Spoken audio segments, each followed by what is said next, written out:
What's up, everybody? It's Brandon from Box Office Banner and Cult Flick Symposium, and I'm here to talk some more Indiana freaking Jones. Of course, if you've been following, we are now on the third one. That is The Last Crusade. Now, when I hear about this franchise, it seems like people are over the moon about this movie. I'm not going to say where it is in my ranking that I'm going to eventually do, but I will say this much. I'm not so over the moon about this one. Don't hate me. Oh my God, because I really enjoy this one. It's just not the tour de force Indiana Jones flick that everybody else seems to think it is. I think it's more of the fact that it's not that it's not that. It's just not really in line with my taste. Because oddly enough, this one is PG-13, whereas its two predecessors are PG.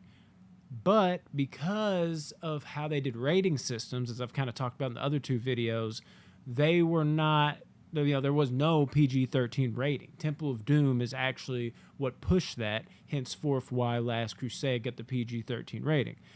And I'm saying all this because despite the other last two being PG, they're actually darker films than the third entry that is PG-13. So, at first glance, you're like, how in the fuck is The Last Crusade PG-13 and the last two PG? You rewind back to when all this was happening, you could see exactly why this transpired and worked out this way.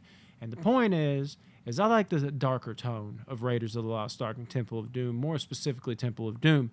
But let's talk about how Raiders of the Lost Ark is way darker than people give it credit for. I mean, it's not like crazy dark, but people do get shot in the head where blood's coming out.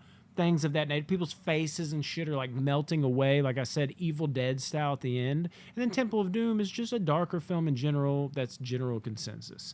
I think in Last Crusade, somebody actually does get shot in the head, but it's in like a whimsical way where like bullets fly through and they ricochet a bunch of places and it blows the dude's head off. And he's not even, it's not like a death. It's like a, like almost comical. You know what I mean? And that might be the darkest moment in the movie. Let's kind of end it there, though, on, the negatives. Because it's not even a negative. Again, just personal preference. Little lighter here, which personal preference, not as good. But also, on a good note, the adventure is still there. The adventure is just as amazing as the first two movies. It's grand in scale. Love it. Let's dial it back again into negatives. For me, personally, due to, I guess, the lighter tone, it is a lot more jokey and playful, which is fine in spots. But it also contributes to that lighter tone. And the jokes are very dated to me at times. Like, it's very hit and miss. There's a lot of times where I'm watching this movie and I'm like, oh shit, that holds up. That's pretty fucking funny. And there's other times where I'm like, okay, that's just like how even in Raiders of the Lost Ark, this isn't like something I'm burying it with. I'm just adding in things that personal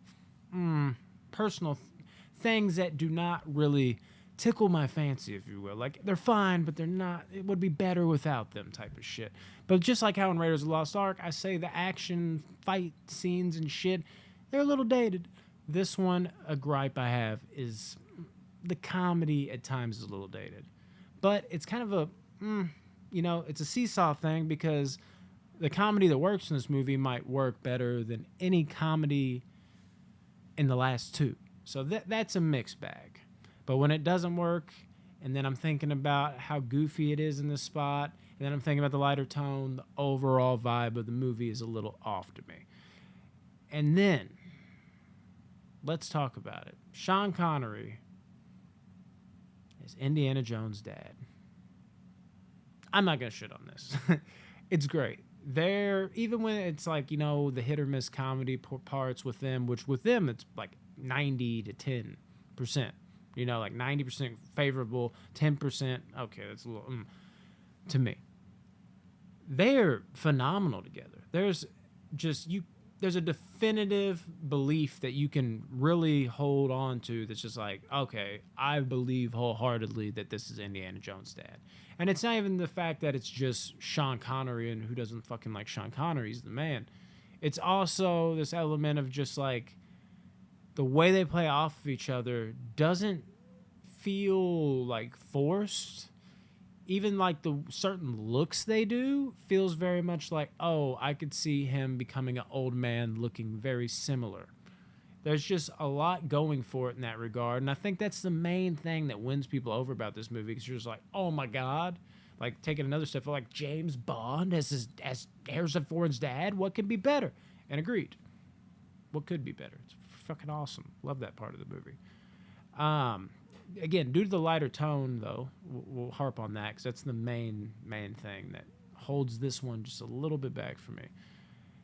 I think it does detract from the suspense. I'll say that much. Like, the action set pieces are here.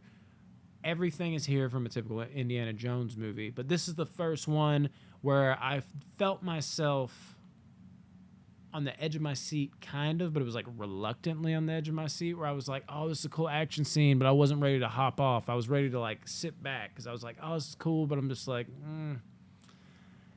we don't really take it there in this movie, do we? So it never really had me just, oh my God, like Temple of Doom did, and even Raiders of the Lost Ark, of course. And I think that is the main thing I can say about this movie. Now, in saying all this, like I said, love Sean Connery in this movie, love the casting choice to have him as his dad, love the chemistry between them two. Amazing. Great. The villains here, they were fine. They were okay. You know, the love interest was a bit annoying, and it almost was annoying, like the way Indiana Jones just, it seemed like he just kept coming back for her. I don't know if it was a relatability standpoint and how much she was just after this just as much as he was, whether it be the diary or the golden chalice, whatever the fuck you're wanting to pull from this movie, whatever set piece or moment they're in, there was a relatability there. It's almost like he kind of understood her intentions. But it got to a point where it was like, come on, Indy. Like, I am so tired of you, like, going for this chick. Like, at the end, when she was falling, I wanted him to just let her die, dude. But it's kind of cool, you know, showing the greed. And she's like, I could almost reach it. And then when it got pulled back around, and then now Indy's like, I could almost reach it. It's like, and not only is you're going to try to save this chick and be there for her again after all these times she's fucked you over, you're about to, which thankfully he didn't, pull a her 2 seconds later. It just, there's a lot of that in this movie that just, you know, little gripes here and there. Action didn't hit as hard for me because of the lighter tone, but overall it is completely saved by the chemistry of the two leads and just how fun it is. Still a fucking really damn good entry, but is it as top tier as everyone else says? I'll commend you here. Probably it is. But for me personally, enjoy it. Don't love it. But we'll be back with Kingdom of the Crystal Skull. And we'll see, you know, where this ends up in my rankings. Can I get a little controversial? Are you maybe overthinking the things that I'm saying are kind of negatives to me? There was negatives in the last few. Maybe I just felt the need to power a little harder on said negatives because this one is always talked about glowingly. So I wanted to give you a different, you know, point of view for, you know, maybe the people that are just like, oh my God, like, I agree. No one ever says this. So I don't know, you know. I love you guys. I'm going to go eat some dinner and hopefully, oh my God, finish Kingdom of the Crystal Skull. I got a bunch of different stuff to do. Had to get this review out to you, though, guys. Love y'all. Peace.